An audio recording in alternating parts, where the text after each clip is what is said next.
have the honor to introduce our speaker for tonight.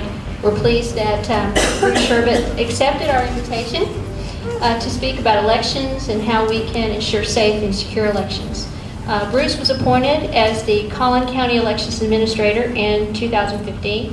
He has 36 years of experience in elections, including Dallas and Ellis counties. He has also served as a course developer and instructor to instruct election staff and workers to provide the best possible training. In Collin County, Bruce's job duties include providing oversight of voter registration for 91,000 registered voters, supervising the conduct of elections for approximately 50 polling locations, supervising the conduct of early voting polling places, providing oversight of joint contract elections, including primary elections, maintaining campaign finance reports, providing oversight of redistricting, and implementing changes that are made from the legislative session. So please give Bruce a very warm welcome.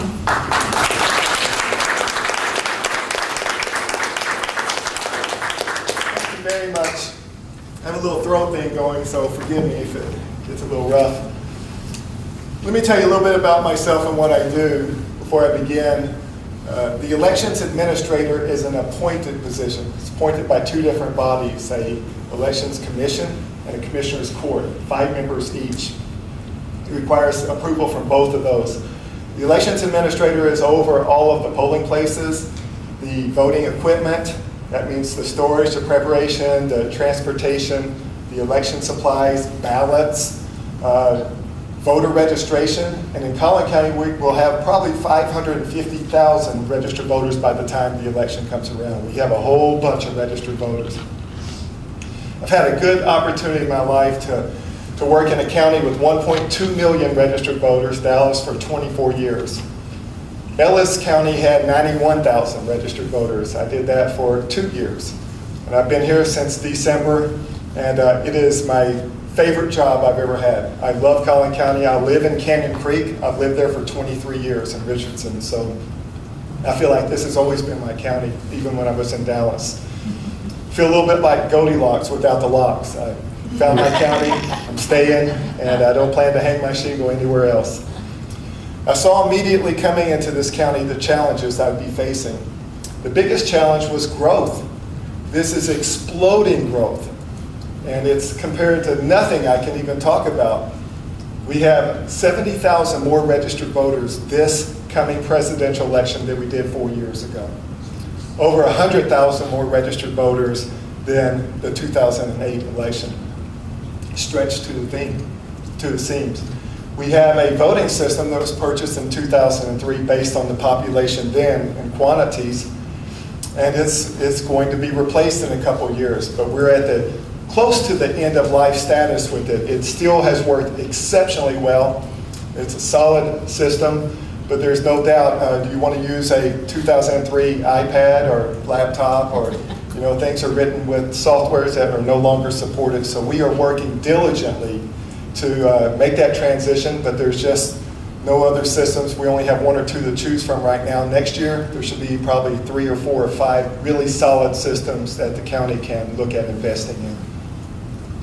I think about a quote when I think about challenges. And the quote I'm going to say is a Rand quote that says, "You can avoid reality, but you cannot avoid the consequences of avoiding reality." And that is really a true statement in everything in life, really. And so the reality in my world, because it's elections, everything, is to make sure that we're prepared. We've done everything that we could possibly do to have good elections. And I've done that always. That's been my #1 goal. There are 4 areas that I focus on. Seems very simplistic, but trust me, if you mess up any of these 4 areas, then you're really in harm's way. Polling locations. Polling locations, we have vote centers where you can go anywhere and vote that you choose on election day. Of course, you can do that also in early voting. You have to have enough of those locations to accommodate the growth and the turnout. You have to have locations that are large enough in space to accommodate all the people working there and the voters and the parking spaces. You don't think about it sometimes, but there are so many moving parts just in picking the right polling place. We have to make sure we have also contingency plans for locations that catch on fire or have a flood. And sometimes that has happened in my career the day before the election. And you're making last minute changes, trying to move equipment around. You also have to make sure you can get to those locations when they have a need. Those needs could be they have a supply need or an equipment problem, or they have a disturbance, or whatever the problem may be. You have to have a 911 type system in place in elections, because we don't get do-overs in my world. I don't get to hold another election if I made a mistake in one. I have to get it right the first time. That's the only choice we have. The second area is equipment. We're going to be talking a little bit about equipment and security in just a minute. You have to prepare that equipment. You have to make sure it is working properly. You have to make sure it's distributed in quantities that are sufficient to accommodate those turnouts that we're talking about in one of the fastest growing counties in this nation. You have to have backup measures to get there quickly if you have an equipment problem. Supplies. You have to make sure you have enough supplies to sign people in. You have the right forms. You have made sure that there are sufficient numbers of that, or if you run out, have you ever heard of places running out of ballots?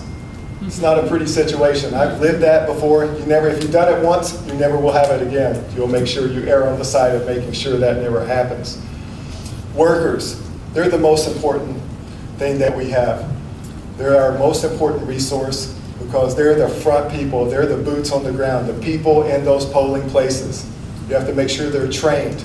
You have to make sure they're trained for any kind of scenario that may occur on election day so that they can appropriately follow the laws and make sure that we do what we need to do to keep everything orderly and running smoothly in a polling place. You have vacancies you have to fill at the very last minute sometimes. You know, if we have an early voting period, when it starts, it's 12 continuous days.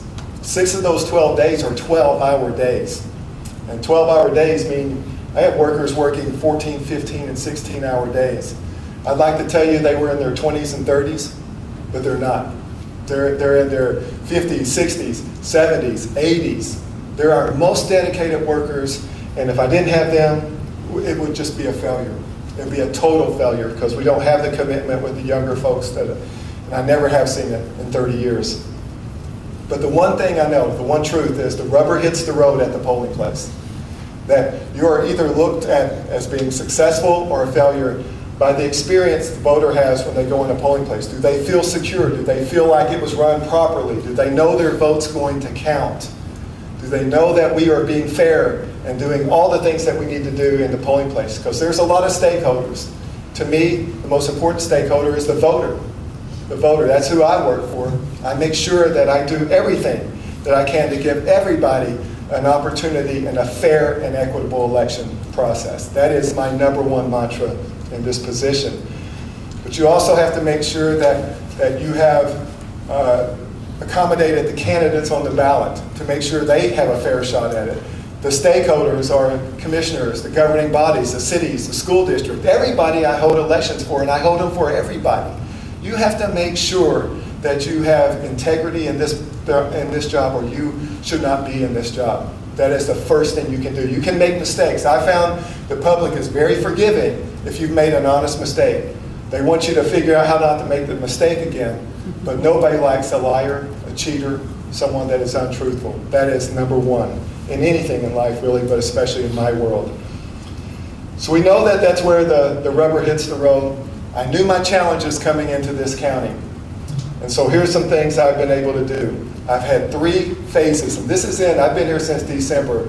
For this upcoming election, I have presented to our Commissioners Court and been approved a series of what I call election enhancements. And they're significant. The thing I'm so proud to say is I didn't ask for a penny for them, because what I did is I looked within my budget, I looked in contract funds, I looked in grant funds, I looked anywhere I could without having to go to this Commissioner's Court and say, I need unallocated reserves. I need you to come up with some money because we desperately need these things. We were able to find monies that were already existing, move some monies around so we could do it within our budget because it wasn't budgeted for. Here are what they are.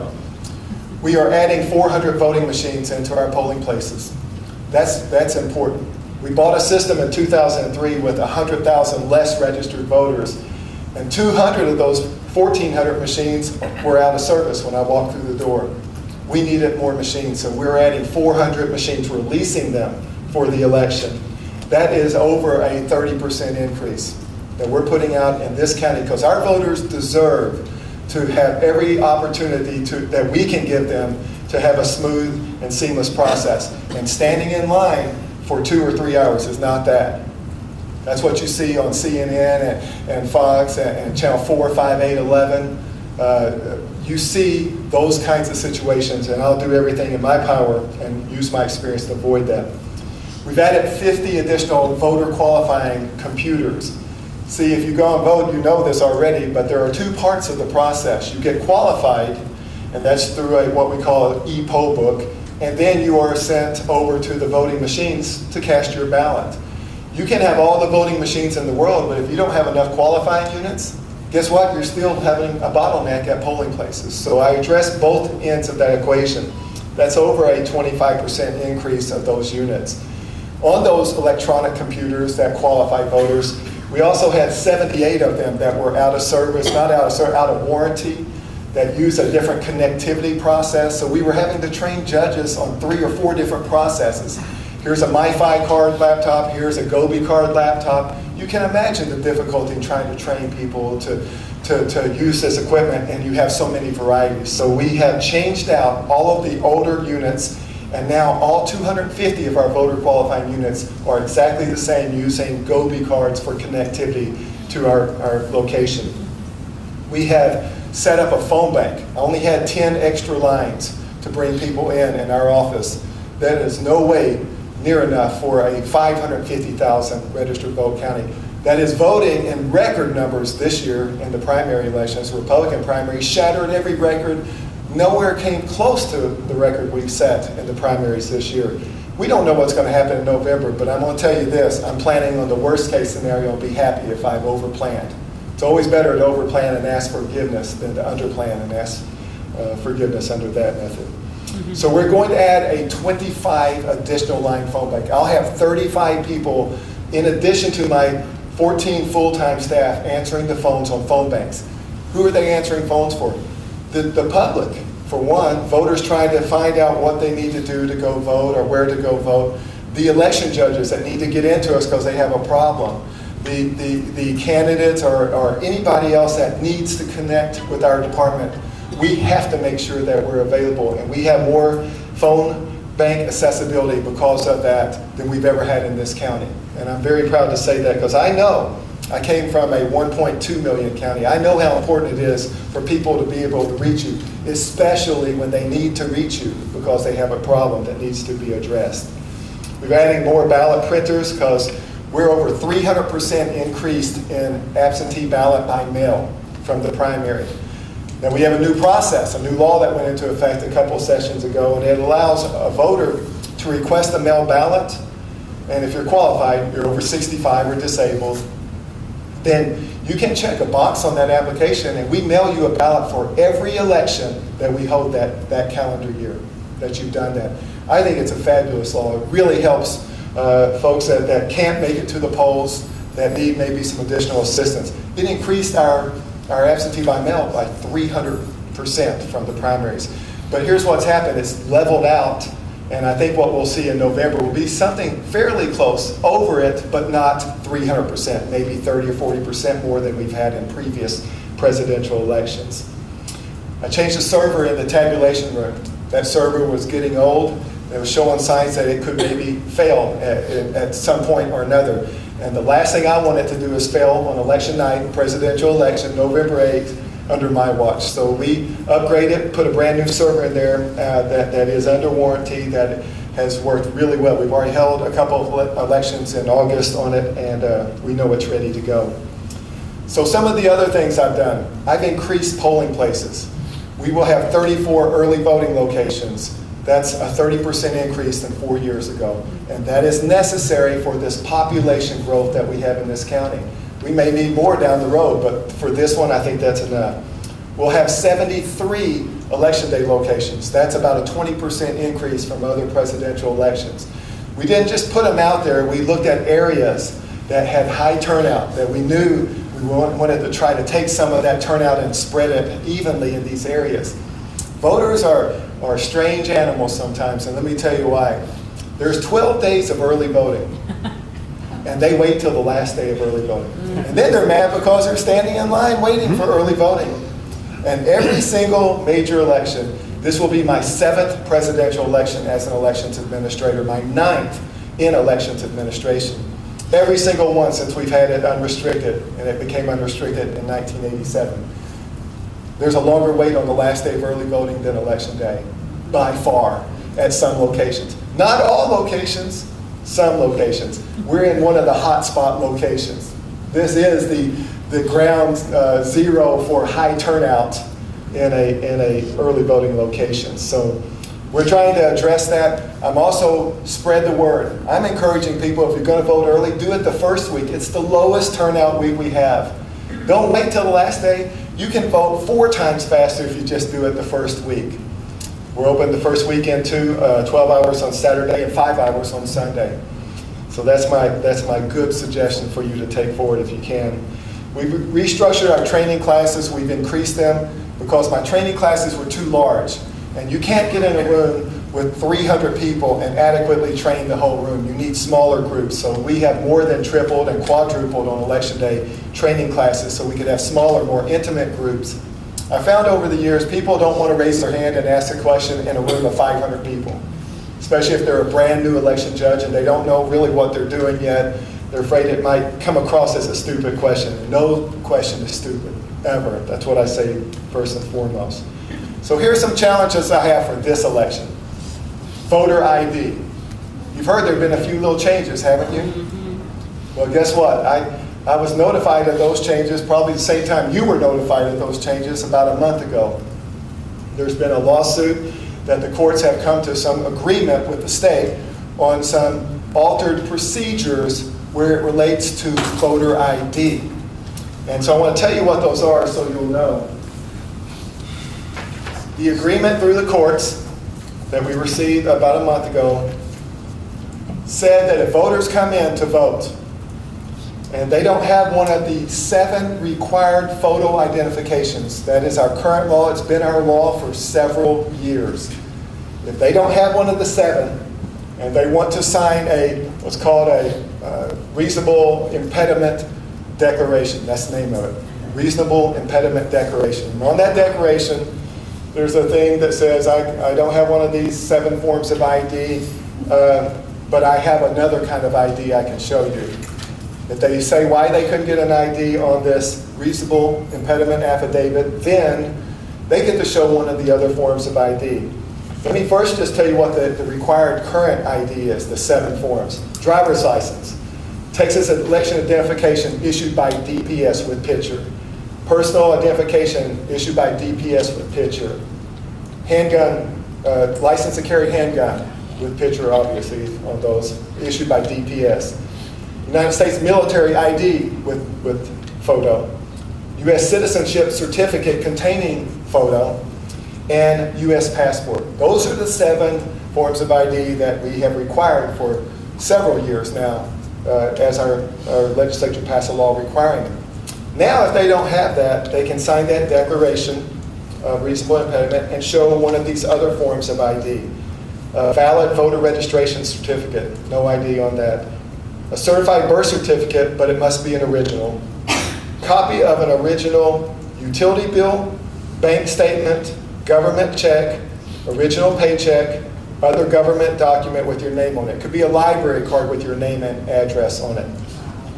So we received notice this week that I knew that the Justice Department had filed a complaint against the state saying the state had been too restrictive how they explained the process, and that they being the state, had put out information saying that you have to sign this reasonable impediment affidavit saying you had no way possible of getting one of those 7 forms of ID, and because of that, then you're showing one of these other forms. Well, the court notified, court agreed 2 days ago, and the state notified us last night late, that we have to change our posters now from that first agreement a month ago which we've laminated. We put in all the supply packets, printed up all of them. These are no good anymore. This is one of my worst nightmares as an elections administrator, last minute changes, because they cause all kinds of problems, especially when you're right on top of the training. So the new form, the only difference on this form that we have to scrap all of these and include these is one short sentence. And that's if they don't have the 7 forms of ID that the old instruction from a month ago said, unable to obtain one of these IDs, question mark. The new one says, do not possess and cannot reasonably obtain one of these, question mark. That's that. So I'm scrapping all my old, putting the new in, and then my big fear is there may be another change a week from now. Or what about another one a week from that? These are things that are not good for people in my world, because you start training, and then all of a sudden you have to train again. I held 2 elections with this in August, and I trained on this old procedure. Now I have to change my forms out. You can imagine the difficulty of that situation. So it is frustrating, because if they're going to make a change, why couldn't it be months before so we could be prepared instead of just on the fly trying to make changes? I received an email from the city secretary today from Dallas, and I'll just share it with you because it just gives you a little glimpse into my world. And it's late afternoon. I was preparing for tonight, and here's what it said. You know, Dallas, city of Dallas goes into Denton County, it's in Dallas County primarily, but it also goes into Collin. So there are 3 counties involved, and we're all holding an election for them in November. They've given us the language. We've already printed our ballots. We've done this. Here's the message. And I'm not holding her accountable because she was asked to ask this question by staff. I'm not saying council because I don't know where it came from. Elections administrator, it starts. I've been asked to check with each of you on what the city of Dallas will owe each of your departments should the city cancel our special election. It is imperative that we have this information as soon as possible. So I wrote back to her and I said, Rosa, and she's a friend of mine, I said, you have to be joking. I said, cost incurred is the least of our problems. I said, we have coded this election, started mailing ballots already to our overseas military personnel. We've posted and distributed ballot information on our websites and all throughout. We've ordered thousands of ballots already that are scheduled to be delivered tomorrow. Talk about imperative to know something. Last minute changes like this create huge risk and confusion in the conduct of elections, not to mention this is a presidential election. Now, isn't that amazing? Can you imagine being in a situation trying to do something? It's not her fault, and I don't know that they're going to cancel, but that ballot language is going to stay in there because I've already coded my election. I'm already in the testing mode and printing up ballots. There's no way to start back over, and if I do, the worst election I've ever conducted in my 30 years was one that Rowlett, the district court, crowbarred a name back on the ballot the 3rd day of early voting. It messed up my whole election. And I had 30 other entities on that ballot, and it took us weeks to untangle the mess of trying to crowbar something in after you code and set and test your election. So that's welcome to my nightmare. So anyway. All right, let's talk about ballot security. I know it's something that you really wanted to talk about tonight, and I'm very happy to go over anything and answer any questions after I'm done here. There's a ballot security and audit process. And I know you've heard people speak about problems with the systems. I know you've read on blogs or read in the newspaper or heard on TV stations about risk of fraud. The most recent one, you heard of Russians trying to hack into voter registration databases in 2 states. Well, I can tell you right now, it couldn't have happened in this state because those 2 states had something called online voter registration where you can literally go online and register the vote. It pulls your signature from another government record. Usually it's DPS through the driver's license file. So when it comes to the elections, it has a signature and the rest of the application, but no need to fill out a hard copy. Our system isn't connected to the internet, our voter reg system. We're not online, so no one's going on and registering online, so we are sealed from that. Also, Collin County, and most of the large are what we call offline counties. We submit our updates by data sets to the Secretary of State. We're not an online, like some small counties go connect it directly to the state master database. We don't do that here, so you can check that one off. The systems that we use in Texas and many states, they're federal and state certified. And if you've ever seen a process that requires that, it costs over $1 million to certify these systems, almost $2 million now, because they have to go through so many different tests. I mean, every aspect of the systems are tested, and the coding aspect of it, the security aspect of it. All of these systems cannot be used unless they're certified. And I would welcome you to look at what it takes to certify a system. It would probably make you feel better about the security in that end. No part of our system is connected to the internet at any time. And I'm talking about the voting units in the polling place. I'm talking about the tabulation server. I'm talking every aspect. There is never a line going into our system in any one of the components or a line going out of the system in any one of the components. They're standalone. They're protected that way by design to make sure that they were more secure. The election definition is loaded individually on each one of those machines.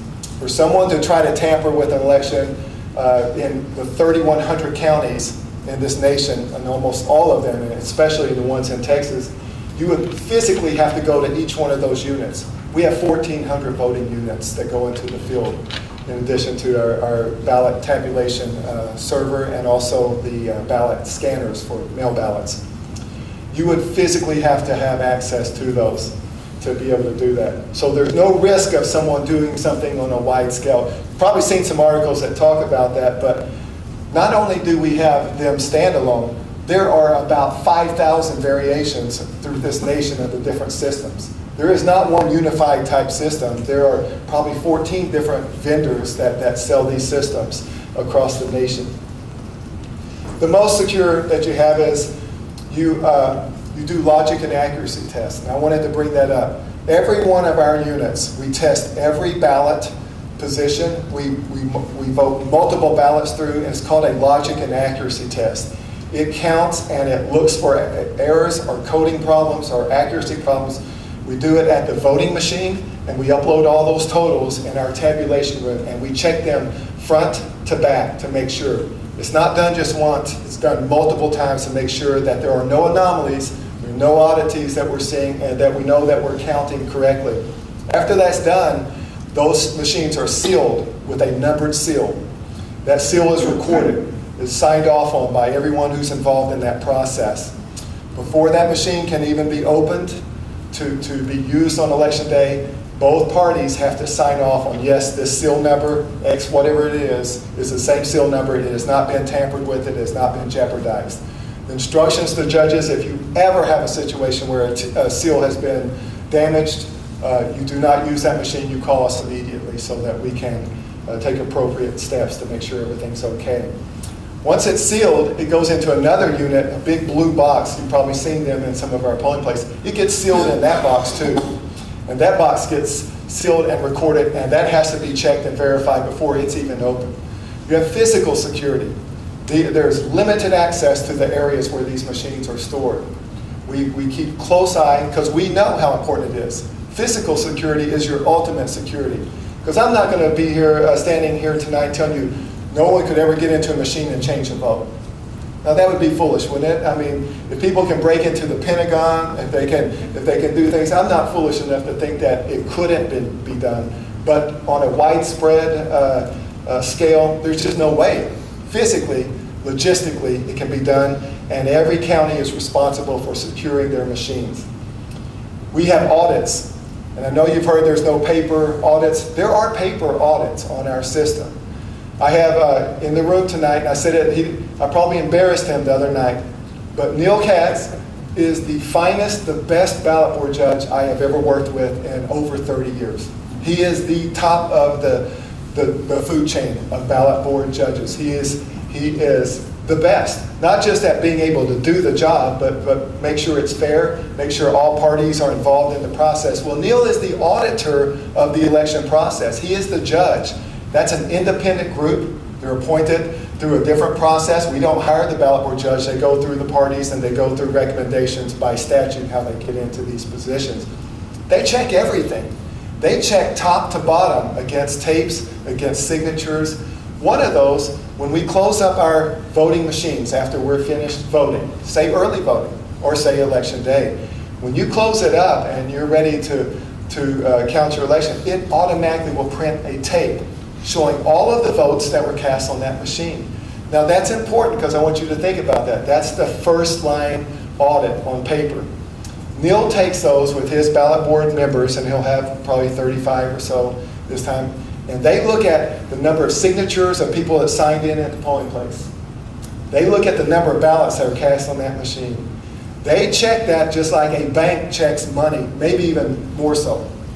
They make sure that there are not discrepancies, and if there are, then he notes them and he researches them.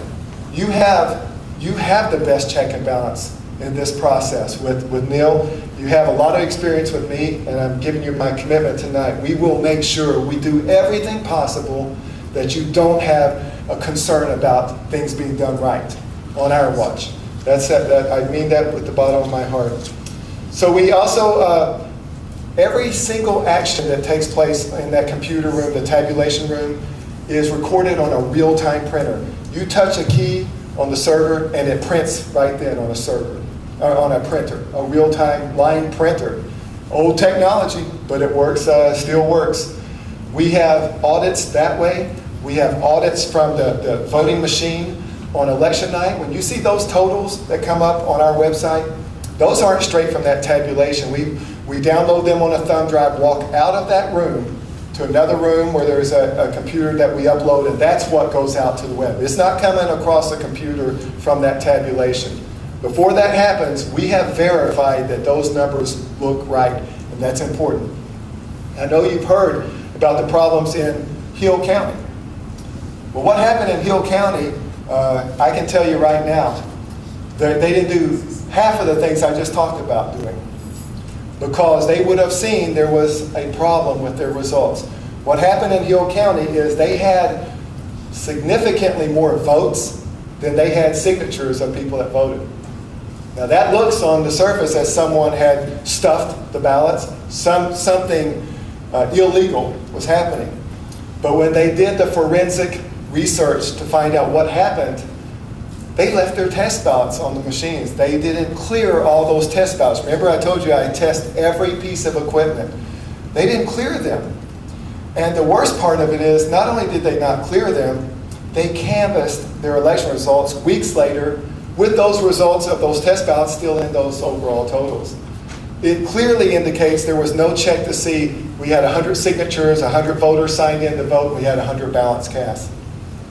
Wasn't the case. That wouldn't happen under our process of doing this methodically as we do this, and Neil may want to speak to that. In fact, do you want to say anything to that, Neil? No, it wouldn't happen here, period. Okay, all right, thank you. Okay, so let me just talk about absentee by mail just briefly. I covered it just a second, but I was in Austin yesterday. Neil was sick, and so he let me go by myself. But I went to Austin. I was supposed to participate. Representative Laubenberg, who chairs the Committee on Elections, by invitation asked me to go down there and talk about early voting by mail. She had two panels that they're just looking at things to see where legislation needs to be introduced to make things better this next session. First one was voter registration. I went down there on absentee by mail, also talking about absentee by mail fraud. So it was that was even in the caption of what they're going to talk about. And I was on the last panel with a dear friend of mine, Ben Stuhl, who was our assistant district attorney, who prosecuted. He was under the section of the district attorney's office in Dallas that prosecuted against voter fraud. And he's one of my closest friends. He and I got up to address the issue. Absentee by mail probably is the most vulnerable area of the election process. And you know why. It just makes sense why it is, because I can control a polling place. I have judges and clerks. They're from different parties. There's checks and balances in there.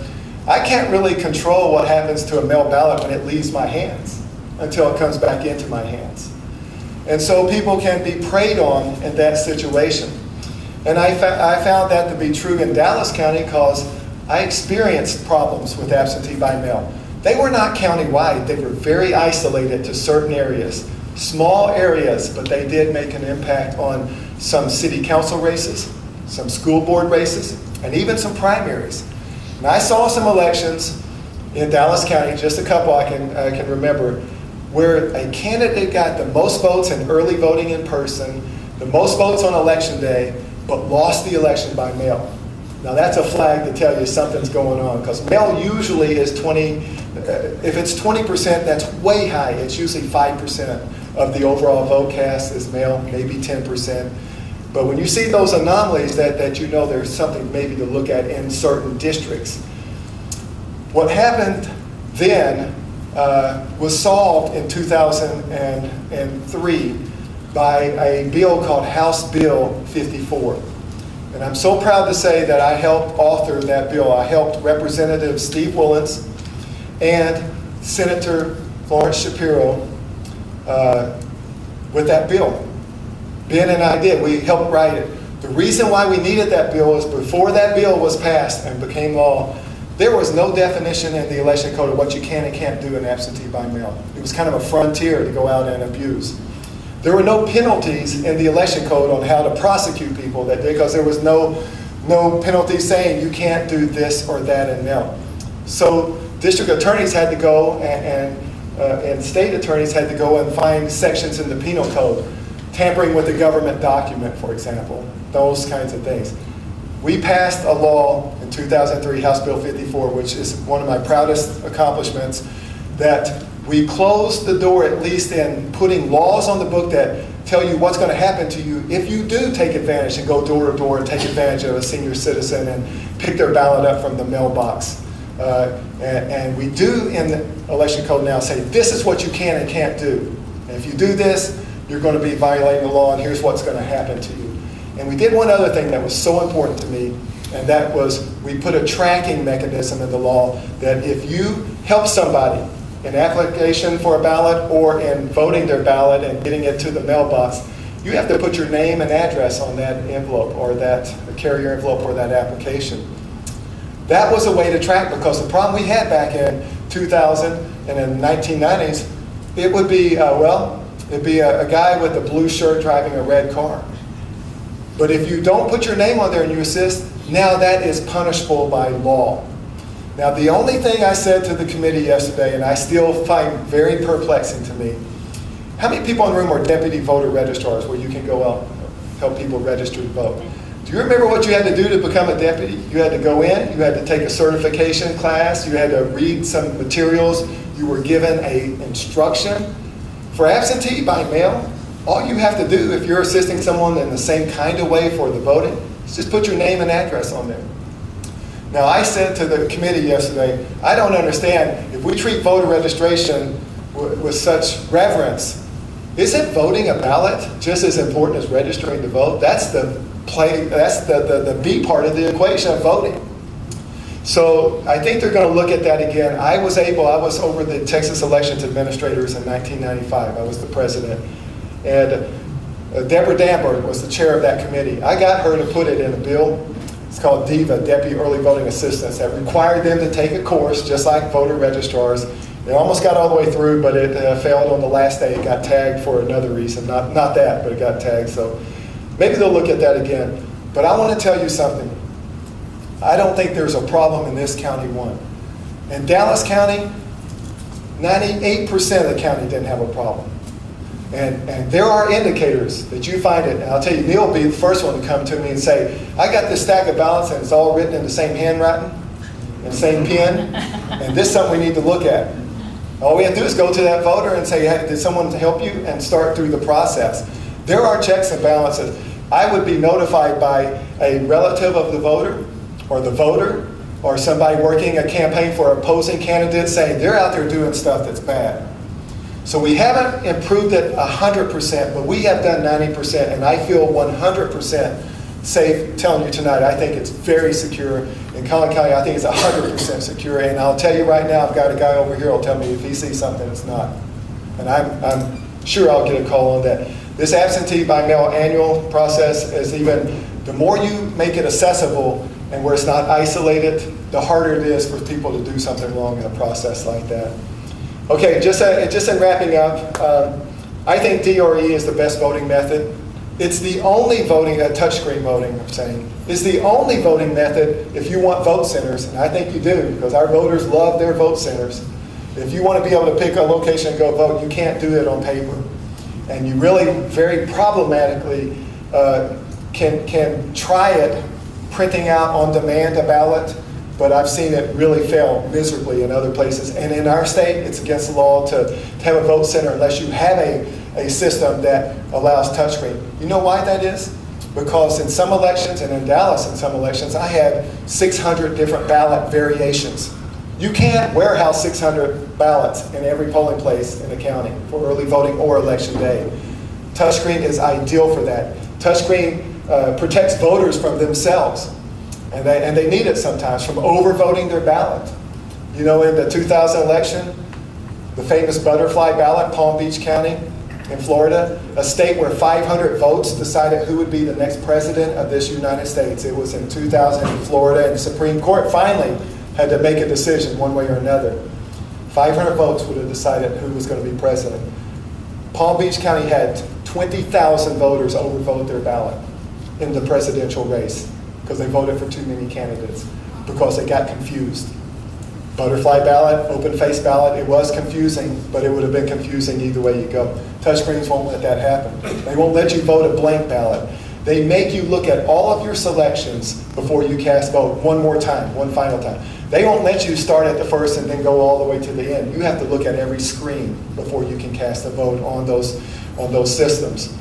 I really, honestly, and the recounts are highly accurate, and the audits, I think, are very sufficient. And the next generation, the one we buy in 2 years, hopefully, it's going to even be 5 times better than this, because technology, is your computer better today than it was in 2003? You know, Thoreau said men have become tools of their tools. I wonder if Thoreau, what do you think about this?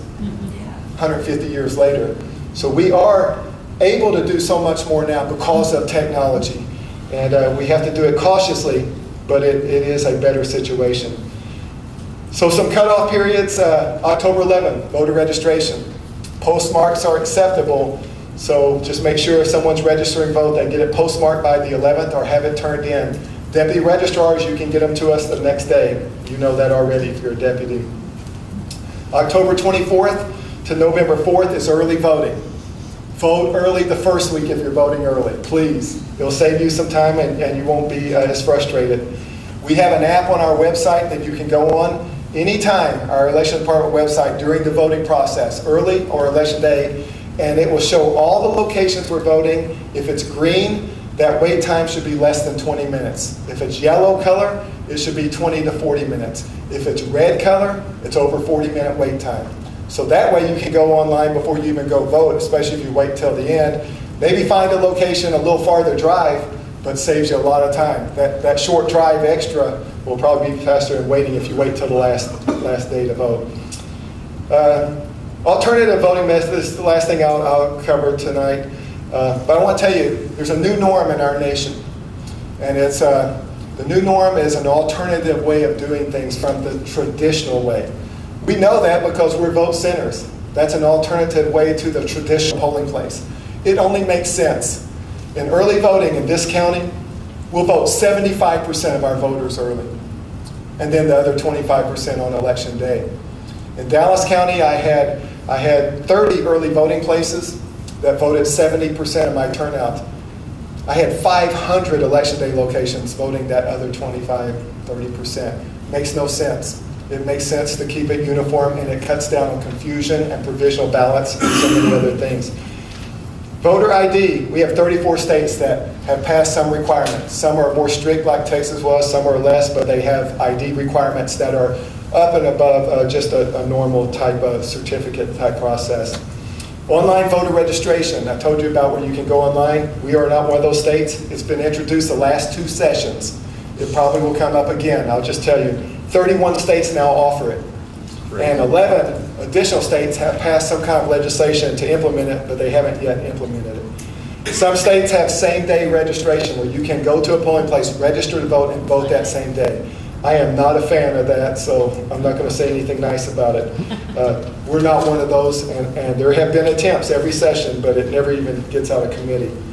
There's a process called automatic registration. 5 states do it. Automatic registration means once you become 18, you automatically become a registered voter. Now, the way it's done in those 5 states is usually working through the DPS files.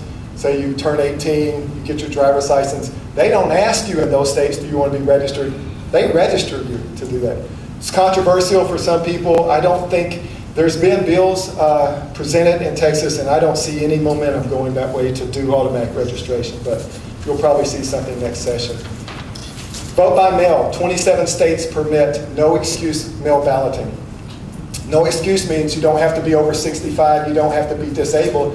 If you want a mail ballot, you just sign the form, send it in. If you're registered to vote, they mail you a ballot.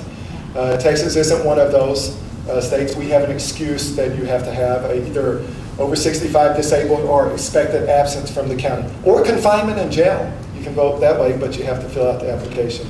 But that's the only way you can vote by mail. Okay, 3 states have all elections that are mail. Oregon, Washington, Colorado is the most recent one. And I'll tell you what, the only thing that I will tell you about all mail states, their voter turnout is 85%. Our voter turnout sometimes may be 60, 65. We're lucky if we're even close to 70. They're 85, close to 90% turnout. Their city and school district elections vote between 30 and 50% in an all mail. And I'm not proposing, I'm just telling you the stats. They vote 30, 50%. We're lucky to get 5 or 10% vote in our city and school district elections. I did have an election that voted 30%, a constitutional amendment in 1987. Guess what was on the ballot? Pari-mutuel wagering, horse racing. Lottery was 1991. That was the second highest turnout constitutional amendment election. And City of Dallas will tell you one of their highest turnout elections ever was the American Airlines Arena. Almost 30% voted in that election. You hold a wet-dry election for liquor and see how it turned out. Booze, sex, and gambling. Yeah. And then early voting, 37 states do it. I'm so proud that Texas, you don't really realize it, but they're always the cutting edge on a lot of this stuff. We did it 30 years ago in 1987. We were one of the first 5 states to have unrestricted early voting. And now we have 37 states offering it, and many others looking at it. It's one of the recommendations of how to cut down lines on election day. Vote centers, 11 states do it. We have 40 counties in Texas already that do it. 4 years ago, that was about 20. So it's very popular, and people are loving it. And I'm going to end with one quick story, and then I'll answer any questions you have. My very first election as elections administrator, Dallas County. Now, I'd already been in the department for 4 years. I was voter registration supervisor from 80 to 84. I know I started when I was 10. And then I was assistant administrator from 84 to 87. And so it was my first gig, and it was a city to go unnamed in Dallas County, holding a wet, dry election, liquor election. The full boat, they say, all alcoholic beverages. Always controversial, always. You have 2, nobody rides a fence on that election. You don't want it, or you want it really bad, but you're not in between. So I go out to the polling place at this city in South Dallas County, and it's a small city. And they had fights all day long, people, skirmishes inside the polling place, just, a lot of passion. So I walk in, I pull in the parking lot, and 2 guys are sitting on a pickup truck drinking beer. Inside the distance marker, by the way, so I'm Mr. Know-It-All, and I know that's a violation because that's electioneering if you're drinking alcohol inside a distance marker for a liquor election. You can't go in and wear a Budweiser shirt, you can't do any of that stuff. So I go in and I tell the election judge, I say, Judge, I know you've been busy here, but you need to go tell those guys on that pickup truck that they need to move it outside because we're about to close the polls, but the voting's still going on. And it is a violation under our election laws to do that. And I'll never forget this. She said, well, Bruce, why don't you go do it? Because one of them is the mayor, and the other is the police chief. And I swear to you, that is a true story.